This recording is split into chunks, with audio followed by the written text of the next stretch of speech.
அப்ப ஏதோ ஒரு தடுமாற்றத்தை திமுக சந்திக்கிறாங்களா? விஜயை எப்படி ஹேண்டில் பண்றதுன்னு தெரியாம முழிக்கிறாங்களா? இல்ல எப்படி புரிஞ்சுக்கலாம் சார் இதை? அவங்களுக்கு தெரியல. இது வந்து ஒரு நியூ ஃபோர்ஸ் சார். இந்த ஃபோர்ஸை ஹேண்டில் பண்ண அவங்க பவள விழா கொண்டாடின ஒரு முக்கியமான மிகப்பெரிய திராவிட கட்சி சார். ஆமா, அப்புறம்னா நான் இன்னமும் சொல்றேன், அவங்களுக்கு வந்து விஜய் அவர்களை எப்படி ஹேண்டில் பண்றதுங்கிற அந்த விஷயம் அவங்களுக்கு இன்னும் புரியல. நான் இதை பொறுப்போட சொல்றேன். திமுக ஒரு எதிர்க்கட்சியாக சிறப்பாக செயல்படும். முதல்ல திரு உதயநிதி அவர்கள் வந்து ஸ்பீக்கர் திரு ஜேசிடி பிரபாகர் அவர்களுடைய அந்த எலெக்ஷன் அன்னைக்கு பேசின ஸ்பீச் எக்ஸலன்ட் ஸ்பீச். மறுநாள் பேசினதும் எக்ஸலன்ட் ஸ்பீச். அவருடைய இந்த கவர்னர் உரைக்கு நன்றி தெரிவிக்கும் தீர்மானத்தின் மீதான ஸ்பீச்சும் நல்ல ஸ்பீச். ஆனால் அன்னைக்கு வாக் அவுட் பண்ணியிருக்கக்கூடாது. வாக் அவுட் பண்ணுறது இப்போ எவ்வளோ பெரிய பொலிட்டிக்கல் வெப்பனாக விஜய் கிட்ட மாறி இருக்கு பார்த்தீங்களா? இந்த வெப்பனை ஜெயலலிதா அவர்கள் கையில் எடுப்பாங்க. விஜய் அவர்களுக்கு அரசியல் புரியலனாலும் அதை புரிய வைக்கிறதுக்கு ஆட்கள் அவரோட இருக்கிறாங்க. அதை முதல்ல இவங்க உணரணும்.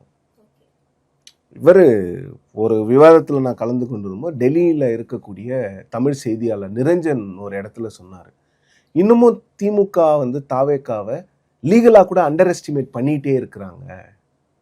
அந்த அண்டர் எஸ்டிமேட் பண்ணதுனால தான் சுப்ரீம் கோர்ட்டுக்கு போய் அவங்கள சுப்ரீம் கோர்ட்டில் ஒன்றும் இல்லாமல் பண்ணிடலான்னு சொல்லிட்டு இவங்களுக்கு அவ்வளோ பெரிய எம்பாரஸ்மெண்ட் வந்து சுப்ரீம் கோர்ட்டில். அவங்களோட சீனியர் லாயர் டிஎம்கே கிட்ட எவ்வளோ பெரிய சீனியர், அதான் சொல்கிறேன். அவங்க ரஞ்சித் குமாருக்கு யாருமே பிரீஃப் பண்ணல. அவர் போய் ஒரு முதலமைச்சரை குற்றவாளின்னும் போது ஜட்ஜஸ் டென்ஷன் ஆகுறாங்க. நீங்கள் எப்படி சொல்லலாம் உங்கள் எஃப்ஐஆரில் அவர் பேர் இல்லை? ஆமாம், உங்கள் எஃப்ஐஆரில் பேர் இல்லையே. உங்கள் எஃப்ஐஆரில் பேர் இருந்தால் தானே சிபிஐ வந்து எஃப்ஐஆர் இந்த எஃப்ஐஆரை காக்னிசன்ஸை வச்சு தானே சிபிஐ அந்த கேஸ் எடுத்தாங்க. இந்த எஃப்ஐஆரில் 3 பேர் தானே இருக்குது. மதியழகன் பேர் இருக்குது, திரு ஆதவ அர்ஜுனா பேர் இருக்குது, திரு சிடிஆர் நிர்மல்குமார் பேர் இருக்குது, திரு என் ஆனந்த் பேர் இருக்குது. விஜய் அவர்கள் பேர் இல்லையே. எல்லாருக்குமே தெரியும், உலகத்துக்கே தெரியும், விஜய் அவர்களை வந்து விட்னஸாக தான் கூப்பிட்டாங்க 3 முறைன்னு. அவ்வளோ சட்டம் படித்த அந்த லாயருக்கு தெரியாதா? இல்லை திமுகவில் அவருக்கு ப்ரீஃபிங் கொடுத்தாங்க, எழுதி கொடுத்தாங்களே, இவங்களுக்கு தெரியாதா? இதை கேட்டால் நம்மளை கடிக்க வருவாங்க. வாய் தவறி சொல்லியிருப்பாரோ? இதெல்லாம் வாய் தவறி சொன்னீங்கன்னா அவங்கள ஜட்ஜு நான் வாய் தவறி பேசிட்டேன் போங்கப்பா, கை தவறி எழுதிட்டேன்னு சொல்லி அனுப்பிச்சு விட்டாரு.